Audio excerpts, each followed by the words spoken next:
Hey everyone! Thanks for clicking on my video. Today I'm going to explain why, if you aren't already, you need to start using Invention machines in RuneScape 3 now. Let's start by describing what Invention machines are and how you can access them. Invention machines are unlocked as part of the Invention skill at level 60 Invention. They can be accessed in the initially blocked off region of the Invention Guild, located just north of Falador. There are two classes of Invention machines, generators and processors. Generators are machines that convert divine charges into machine charges, which power all your processing machines. There are three different generators that you can unlock while leveling up your Invention skill. The first generator is the simple generator, which requires 60 Invention. The second generator is the large generator, requiring 80 Invention, and an existing simple generator to build. The final generator is the jumbo generator, which requires 102 Invention and an existing large generator to build. Generators are used to power all your other machines, and you can only have one of them at a time. Each generator has a power allotment, which describes how many machines it can power at once, as well as a charge capacity, which describes how long it can run those machines before needing recharged. The small generator can hold 175,000 charges at a time, and gives us a base 100 power allotment. The large generator can hold 350,000 charges at a time, and provides 125 base power allotment. Finally, the jumbo generator can hold 500,000 charges at a time, and provides 160 base power allotment. If you have the Tier 3 workshop at Fort 4 and 3, the base power allotment is increased by 25% for each of the generators, giving us a power allotment of 125, 156, and 200 for simple, large, and jumbo generators respectively. To charge up each generator, you can deposit divine charges into them, which are converted to machine charges at a 1 to 3,000 rate. As a rule of thumb, you always want to use the highest level generator that your invention level will allow. Now, let's move on to production machines. In the Invention Guild, there are 6 hotspots where you can build production machines. Any number of machines can be built, including duplicates, in any of the hotspots, so long as the power allotment doesn't exceed that allowed by your current tier of generator. This is except for the Alchemisers, which have a hard cap of 2. There are 5 different classes of production machines, each with 2 tiers. There are automatic hide tanners and optimized hide tanners, partial potion producers and partial potion producer DXs, plank makers and high capacity plank makers, Alchemisers and Alchemiser Mark IIs, and finally, auto-disassemblers and auto-disassembler Mark IIs. In this video, we will be looking at all these machine classes in detail except for disassemblers, as they are a bit more complicated and I think would be better served by their own video. Let's talk about Alchemisers first. The Tier 1 Alchemiser requires 72 Invention and 20 machine power to run. The Tier 2 Alchemiser requires 108 Invention and 55 machine power to run. Both machines have the same function, in that they will automatically high alchemize input items passively.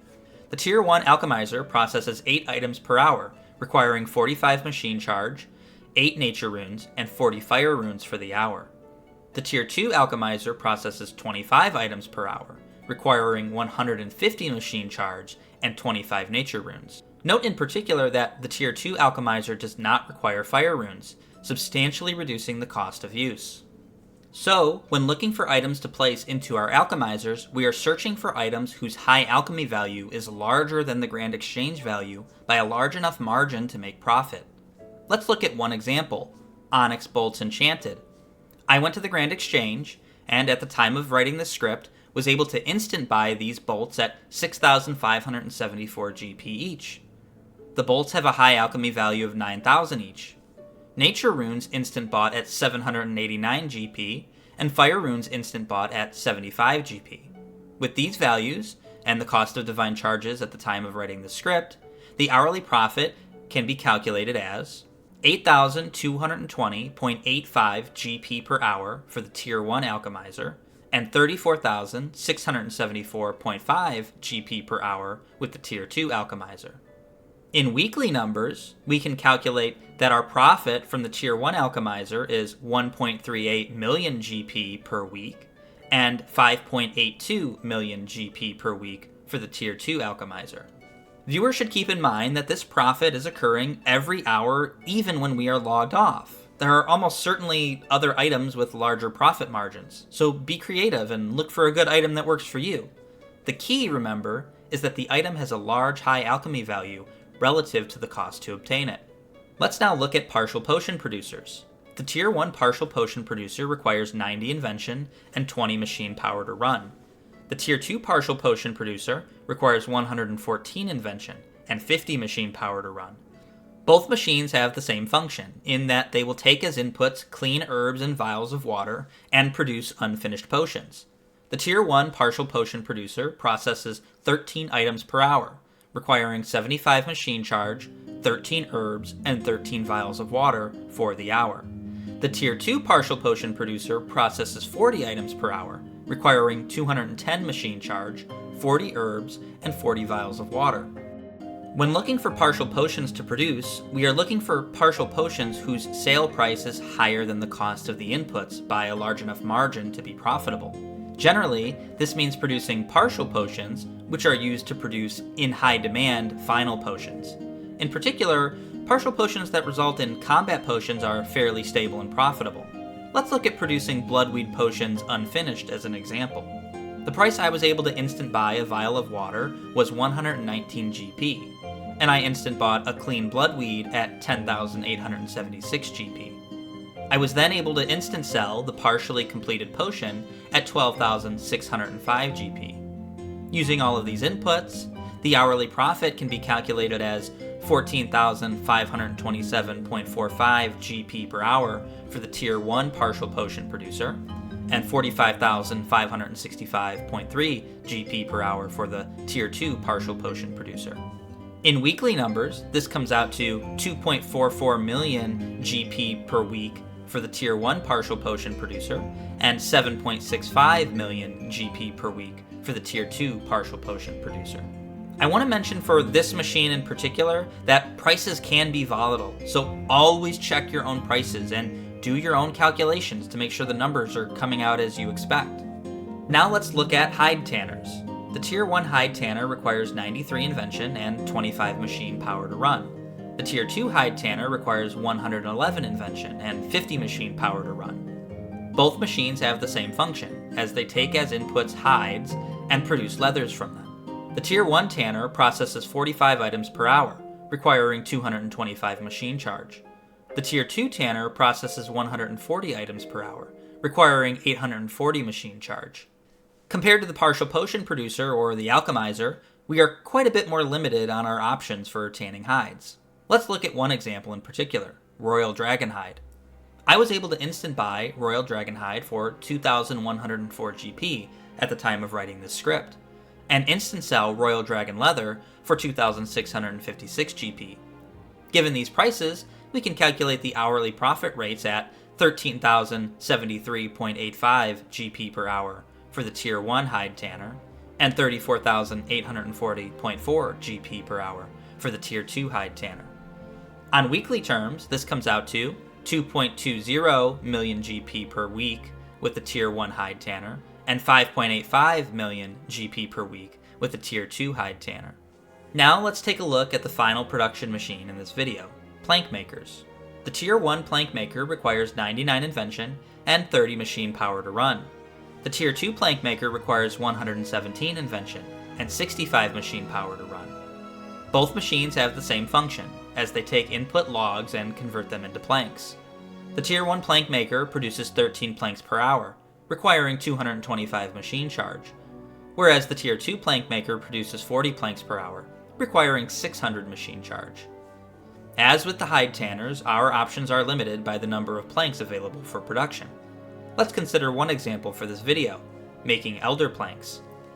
I was able to instant buy elder logs for 10,672 GP each at the time of writing the script, and instant sell elder planks for 12,231 GP. Given these inputs, we can calculate the hourly profit using the two tiers of plank makers as 7,711.19 GP per hour using the Tier 1 plank maker, and 27,573.2 GP per hour using the Tier 2 plank maker. On weekly scales, this comes out to 1.30 million GP per week for the Tier 1 plank maker, and 4.63 million GP per week for the Tier 2 plank maker. Now that we have gone over all the different production machines you can build, let's now talk about what options you have when it comes to machine layouts. Remember, you can build up to 6 machine hotspots at once, so long as you have enough machine power to power all of them at the same time. What we want to do in our setups is maximize the amount of GP per machine power. Let's calculate the GP per hour per machine power for all the machines and rank order them. Remember, these rankings are based solely on the Grand Exchange values I used at the making of this video. You should always check the prices yourself before buying large quantities of items. Notice in this table that partial potion producers seem to be the best GP of all the different machines. However, keep in mind that prices for these machines are very volatile. It's going to take a lot more work to keep up to actually get these types of gains. These machines are followed by hide tanners and alchemisers respectively, with plank makers sort of coming out at the bottom no matter how you slice it up. So, with the current data that I just showed, the optimal machine setups would then be, notice how I've split this up. On the very left-hand side, we have Invention level. In the second column, we have the generator type that can be used. The third column specifies if you have the Tier 3 Fort 4 and 3 workshop for the increased power allotment. The fourth column tells you how much power you'll have. The fifth column tells you what machines would be optimal based on the previous table. And the final column tells you how much GP you can expect to make per week with the given setup. Notice that the gains in this table rely heavily on the partial potion producer actually generating the types of GP that I was able to get from my calculations. Again, the partial potion producer is very volatile, so it will take a lot more work to make sure that you're putting in the correct items and generating the correct partial potions given the current market. If you want a bit of a less volatile route that doesn't use the partial potion producers, then I would recommend the following setups.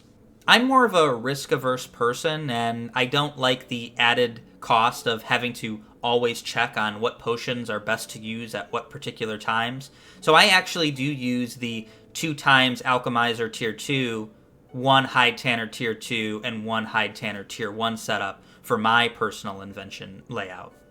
If you're going the more aggressive route, you can look to gain up to 30 million GP per week using partial potion producer Tier 2s and some good judgment.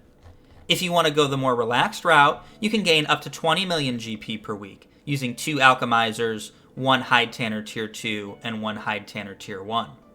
Hopefully this video was helpful in helping you understand why, if you haven't already, you need to build Invention machines now. They generate a ton of passive income. If you like this video, or if it was helpful, please like and subscribe, or make a comment, as it helps me out a lot in growing. Until next time, I hope you have a wonderful and blessed day.